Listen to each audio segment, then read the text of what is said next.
morning, Green Lake School District. My name is Eric Salzwell. I'm the co-founder of Do Good Wisconsin, and I wanted to send you a quick video message this morning to let you know that we have went through all of the videos that were submitted, and we had a lot of videos submitted, especially in your category, for whoever had the most creative video and the most amount of boxes collected.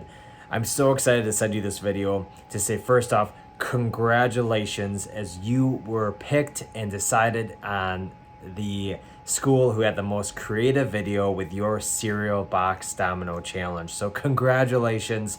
I'll be setting up a time to come out myself, maybe one of our ambassadors, maybe both of us, to come out and present you with an award for your hard work and your creativity, and ultimately making a difference in your community. So again, congratulations, and you'll hear from us soon. Thanks a lot. Bye-bye.